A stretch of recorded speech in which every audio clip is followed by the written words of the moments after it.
Hello, everyone. Welcome back to another episode of Until My Watch is Over. This is a podcast where we talk about dementia. We also talk about how it's the sixth top killing disease in our nation. So I think it's important that we talk about it and not only talk about it, but bring some awareness to the table. So that way, as you and I get to an age where we start to question or wonder, hey, am I going to have dementia? Are we going to have dementia? Who is it going to affect? Is it going to affect my kids? Is it going to affect my friends, my loved ones? Who all will this affect? And I think it's important that we consider it and we talk about it and that we learn about it. So that way we kind of know what we can and can't do as far as even trying to make preparations for it. And there are lots of things that you can do. So today I want to talk about the different types of dementia. Now, I don't know about you. Years ago, when I started working in a care facility, we had an Alzheimer's unit, and I thought Alzheimer's was dementia. Was different from dementia. I thought there were two different types of diseases. They are not. So dementia basically is like they call it the umbrella. It's the umbrella. And Alzheimer is one of the diseases that is dementia, that causes dementia. Okay. So dementia basically is a term for loss of memory or ability, for overthinking, ability services, anything that interferes with their daily life, that is considered dementia. Now, there are different types of dementia, and I want to just talk about a few of them today, um, just to tell you what they are. Because sometimes you don't really maybe understand that these diseases, they are dementia. A lot of people recognize Alzheimer's because Alzheimer's is the number one. It's about 75% of people that have dementia, they have Alzheimer's disease. So they have a lot of those symptoms that go with it. Now, there is vascular dementia, there's Lewy body dementia, there's frontal temporal dementia, and then there's a few others, just like Huntington's, Jacob's ladder. There's a few other ones that I don't have them all listed on my notes here, but that aren't talked about very much. They're rare, but they do fall underneath the umbrella of dementia. So I just wanted to talk about that, say and explain it. Now, one thing that I've noticed with several of the groups that I'm in, and any of the events that I've gone to, nurses and doctors that I've talked to, what I've noticed are the stages that follow along with dementia. It doesn't matter if you have Alzheimer's, vascular, Lewy body, frontal temporal, um, even Huntington's. The stages are about the same. That doesn't really change too much. It's recognized the same. The age, time, um, early onset dementia, opposed to late onset dementia. Usually, dementia starts with patients or clients or people, whatever, our loved ones after the age of 65. It is rare, but there are people that do get dementia earlier. Okay. And it's interesting with me being 53. My mom was in her 60s.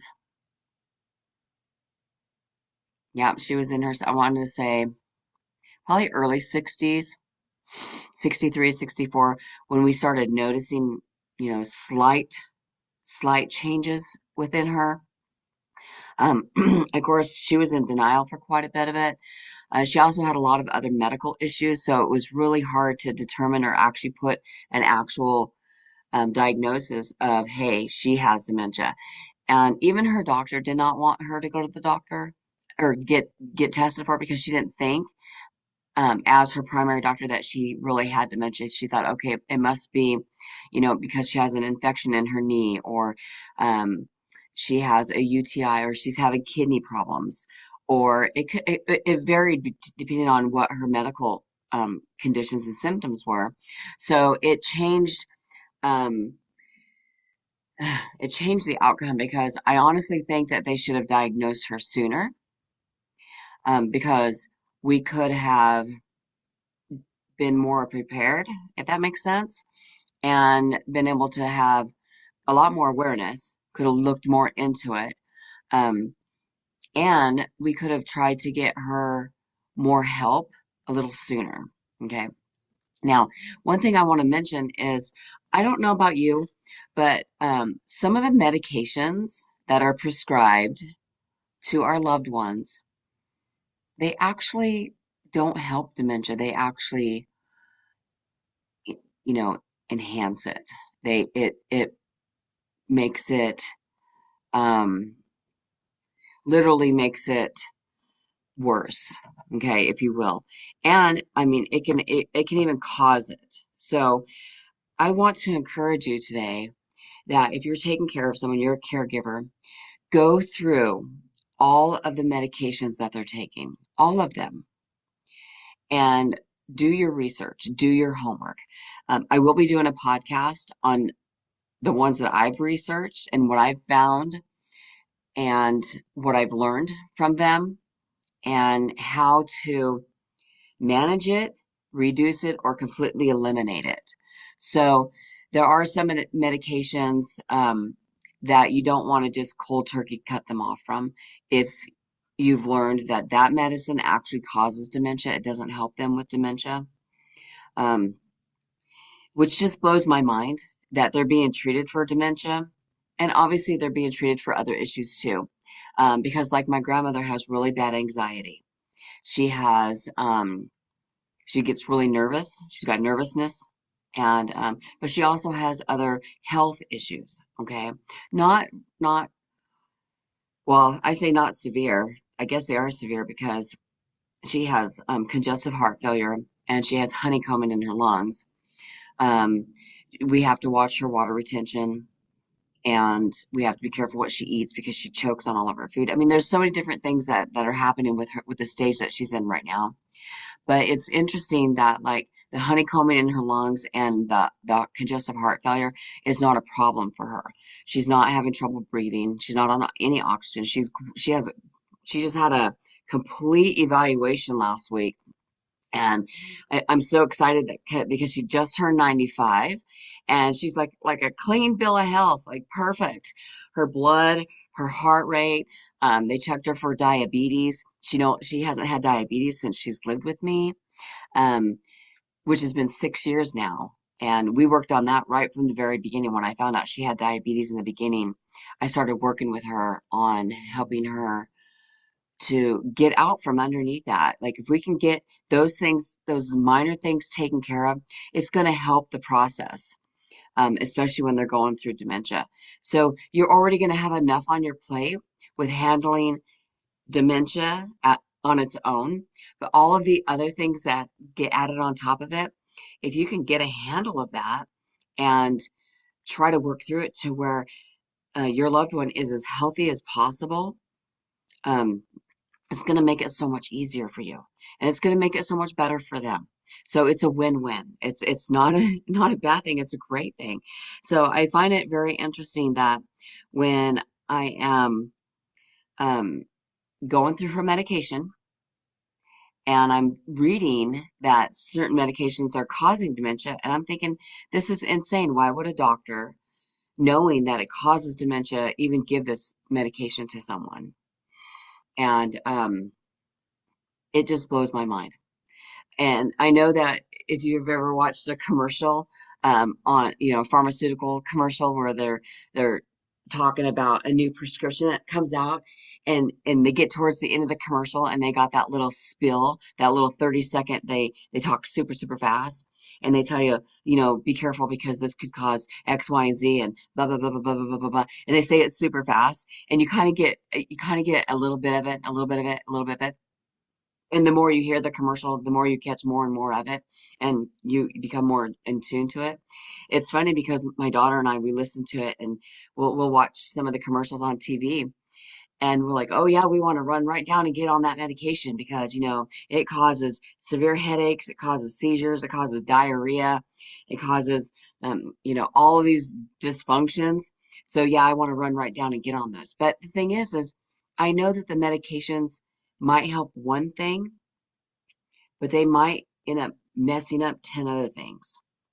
So it's real important that you really, really do your homework. You look it up, you research it, you find out exactly what it is they're taking, and find out what natural remedies that you can give them in place of the medication. If you're worried about, hey, if I take my loved one off this medication, they're just gonna go, and it's gonna be a day. Like you're gonna have a day. Um, so like the one with my grandma, the one I'm slowly weaning her off from is trazodone. So if you're not familiar with trazodone, it causes your memory and your mind to slow down.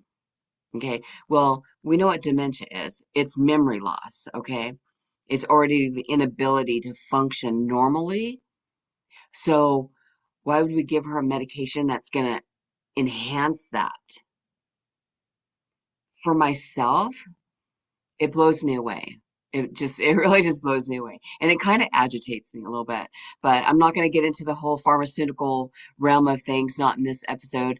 But I did want to just share with you that, um, so I took the pill. It's a big, huge pill too. Like it's the one that she hates to take the most.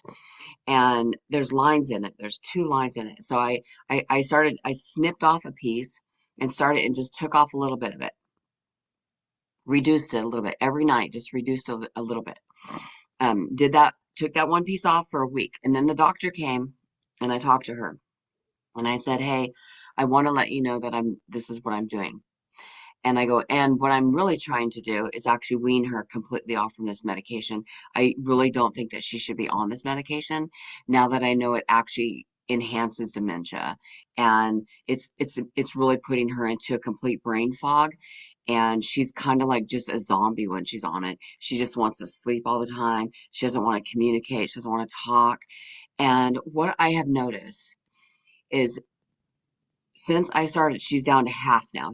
She's only at half now. I'm trying to get her completely off. So out of 100 milligrams, she's taken 50 now. And actually, the doctor is now prescribing her only 50 now instead of 100. Because what I notice now is she doesn't sleep all day long anymore. She was sleeping until like 2, 3 o'clock in the afternoon and fighting to get up. I couldn't get her up to get her changed. I was, worried about UTIs because she doesn't want you to change her diaper. She wants you just to leave her alone. She doesn't care if she's wet, and she's just out of it, and she gets like irritated with you if you try to wake her up. And even if you, try to encourage her, like, hey, let's get you up, let's have some food, and it's a beautiful day outside, and whatever it is that you do to try to inspire your loved one to get motivated, doesn't always work if they're on the wrong medication. So, reducing the tramadol by 50%, literally, she sleeps 2 to 3 hours less a day. Now, don't get me wrong when I say this because I don't want you to think, oh, you took away 2 or 3 hours of her sleep. No, she goes to bed around 8, 9 o'clock at night. Usually, actually, it's around 9, 10, let me say, 9, 10 at night. Um, and does not get up until the next day. Okay. She might wake up a little bit and have a drink of water and then go right back to sleep. Like she's really groggy and really just out of it. And I've even tried at 9, 10 o'clock the next morning to try to wake her up. She wants nothing to do with it. You had better leave her alone. Or she's going to get, really agitated with you. So, I always go in and I try. And if, as soon as I see that little spark of agitation, I'm like, all right, well, I'm not going to fight with you, because it is her choice. She doesn't have to get, I'm not going to force her. So, but she'll go back to sleep and she won't get up until 11, 12, 1. And like I said, she was sleeping. Some days she would sleep clear to like 3, 3:30. I mean, it's almost dinner time for the rest of our family, and she hasn't had breakfast or lunch yet. And I'm thinking she has got to be hungry. You know, she's got to be thirsty. I got to get water in her. I've got to get her medicine in her, and all of these factors to her sleeping around the clock. And I don't want a medication that's going to knock her out that just makes her sleep. That is no quality of life, I don't think. I think that's actually terrible. And I know there are some caregivers and some people out there that just want their loved ones to just sleep all the time so that they can do what they want to do, and I get it. They want to kind of have that break. But you don't need a 24-hour break. If that's the case, you shouldn't be the one taking care of them. So anyhow, and yeah, I did just say that. I apologize if that offends anyone, but that's the truth. We don't want to just um, give our loved ones medication and have them stay in the room all day and not be a burden. They're not a burden anyway. Taking care of them is a blessing. So I encourage you today to look into that and to think about um, the medications that your loved one's taking. Also, I know that the medications vary also a little bit depending on the type of dementia that they have. I know, like for Lewy body, frontal temporal, sometimes if it's a head injury that's causing the dementia, it could be completely um, out of the realm compared to one or the other. The stages are a lot this, are really the same, but it's not always every situation is going to be different. Like when I'm speaking to um, people in these groups, we talk about there are some varying factors, but then, man, are there so many similarities, just so many similarities. And we get to share with each other and lean on each other because it can be cumbersome when you are taking care of someone. I've been taking care of my grandma for 6 years. I took care of my mother for 15 years, but the latter part of her life, the last 5 years of her life or so, when I noticed she was starting to get dementia and going to the doctors, we were at the doctors all the stinking time for something, and they would say she didn't have dementia. And I was like, man, I'm pretty sure she might have dementia. And I worked in a nursing home and I worked in we had an Alzheimer unit and I was like, I'm pretty sure that my mom has stages of dementia. And they're like, well, we just think it's, one thing or the other. So anyhow, you really need to, decide what it is that they have for sure if they're not diagnosed.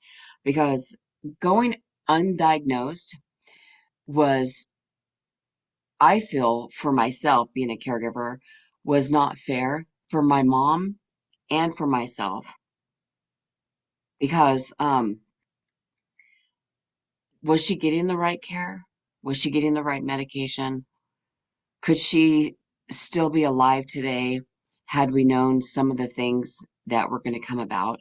Like UTIs are a huge thing. They're huge. We're going to do a whole topic on UTIs because um, there's a lot we can do to try to prevent them, but they're going to happen. Okay, it's just when they become, especially when they become dependent on diapers, or wearing pads or anything like that, when they become incontinent, they're so susceptible to getting a UTI so quickly. And back to back to back. My mom literally within 5 months had five UTIs back to back to back. And it would start getting better. The doctor would take her off her antibiotic and boom, it would come right back. So it was like a losing battle. Our we could not get ahead of it. So, but I wanted to share with you guys today. Um, okay, I have a question actually. So I wanted to ask you guys, how does your body warn you that dementia is even forming. When do we know? When do we know it? When do we know it ourselves? Okay. So I ask myself this a lot. So this is going to be the tip of the day um,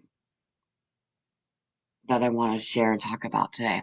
I ask myself a lot, um, man, am I going to get dementia? Do I already have dementia? I forget. I forget. I forget easily. Um, but it comes back to me. It's just a delayed reaction. Like they say when you walk into a room and you don't know what you're looking for. I do that all the time. It drives me absolutely nuts, you know? It really does drive me nuts. Okay. So, one way you can tell for yourself whether you should go get tested or not, okay, um, is if you're really having a lot of issues with concentration and your concentration is really reduced, you cannot focus on things, okay, and it's starting to disrupt your behavior. Okay. It can cause frustration. It can be mood altering when you cannot concentrate. It can be very frustrating if you can't engage in conversation, if you can't if you're starting to lose concentration on what you're doing, where you're going, where you're putting things, how you're going through each day. So the question again is, how does your body warn you that dementia is forming? When you start to notice, this is it, guys. This is it. When you start to notice that your concentration has really been reduced, that you just cannot concentrate, you are all over the place, it is a good idea to just go get checked. There's no shame in going to the doctor and saying, hey, I don't know if I'm, jumping on the bandwagon here or getting ahead of myself, but hey, do you think you could test me for dementia? Get tested early, okay? That is my tip for today because I encourage you not to wait until your loved ones say something to you and you don't get things in order.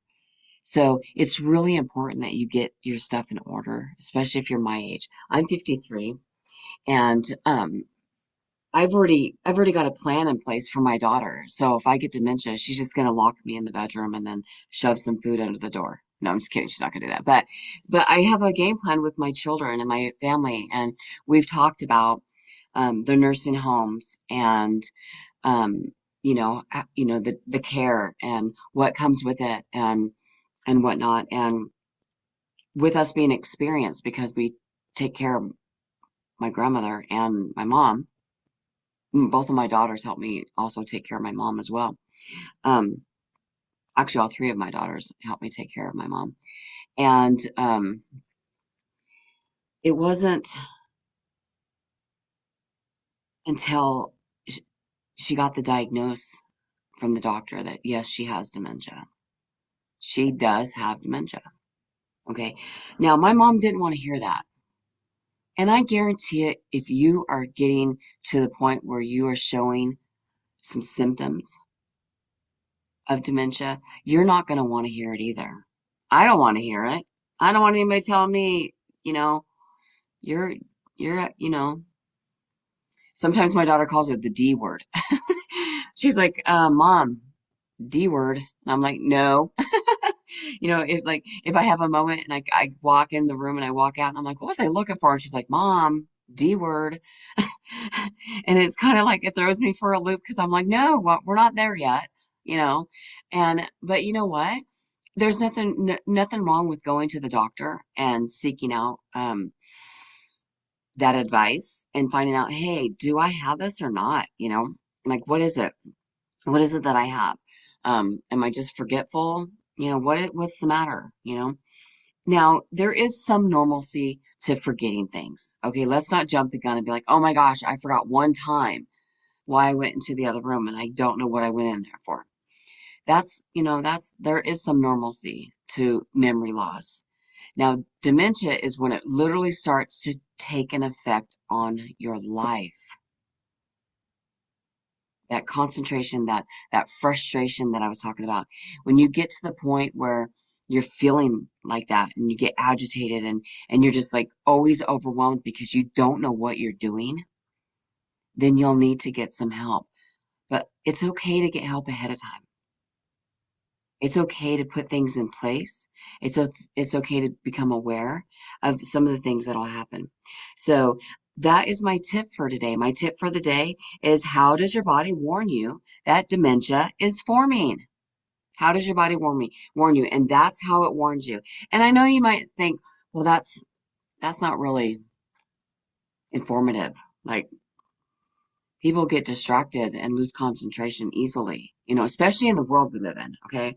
We live in a world where distraction is all around us and it's easy to lose concentration. I'm not talking about the distracted side of concentration. I'm talking about when you yourself cannot concentrate on what it is you are actually doing. Okay? Let me just give you an example. Um, I had to go to the bathroom and I knew I had to go. I was like, I have to go to the bathroom. I have to go pee. And just gonna be blunt here. And I'm walking around the house and I'm doing stuff because my mind is busy and I'm, doing stuff. And I still have to go to the bathroom. And I still have to go to the bathroom. And I still have to go to the bathroom. And I'm thinking, oh my gosh, I forgot I had to go to the bathroom. Like by the time I remembered that I had to go to the bathroom, I no longer had to go to the bathroom because my body was like, I guess you're not gonna go. And then when I thought about it again, I thought, oh, I forgot I had to go to the bathroom. And then I was like, well, I don't have to go now, so it must be good. It must have just been a quinky dink. And then a few minutes later, once I realized that I had to go to the bathroom, I had to go to the bathroom again. And it came back. And instead of allowing myself to lose concentration, I went in and went to the bathroom. So it's just that's the kind of stuff I'm talking about. And it sounds like trivial and really minute, but it's important that you recognize little things like that. Now, if I did that every day, I would start developing a problem, not only in my mind, but also physically in my body. Because if your body needs to go pee and you don't, and you're holding on to it, you're not releasing it, it's going to start causing some physical problems and UTIs are going to start to form. And I have not ever had a UTI, and nor do I ever want one. My mom had kidney stones. She had to have them blasted. She had UTI. My grandma's had so many UTIs. And one thing I do not want, nor am I looking forward to, is having one of those. So I need to stay concentrated. I need to keep my mind clear. And when my body tells me, hey, you have to go to the bathroom, get up and go to the bathroom. Not, oh, I'll do it in a little bit. Okay. So that's a warning sign. That's a little bit of a warning. Now, if it continues to happen, like I said, over and over again, go to the doctor, get checked. Just go get checked. It's not going to hurt you. Okay. You might not like the results. The doctor might tell you, no, you're fine, go home. So you don't want to overanalyze it. You don't want to freak out about it. You don't want to be like, oh my gosh, my mom has dementia, my grandma has dementia, um, her sister has dementia. Like so many people I know have dementia. I probably have dementia. Don't do that to yourself. Do not do that to yourself. Go get a doctor's evaluation and seek out what they say. Because they may say you don't have dementia at all. There is some normalcy to memory loss as you get older in life. Not every time you forget something do you have dementia. So that is my fun tip for the day. I don't know if that's fun or not, but that's my tip for the day. When I said that a couple weeks ago, that I wanted to share a fun fact with you guys, people were like, there's nothing fun about dementia. No, but you know what? There's nothing fun about any type of illness. And with dementia being the sixth top killing disease in our nation, we don't have to sit here day in and day out and just talk about the woes. Like, oh man, this, oh man, that. It's devastating enough. So let's make it interesting. It is a fun fact. It's a fun fact that you get to know, maybe something you didn't know before. Okay, so today's fun fact is reducing concentration is a sign of dementia. You might want to go get checked out. It won't hurt you, it won't kill you. It's really easy. Okay.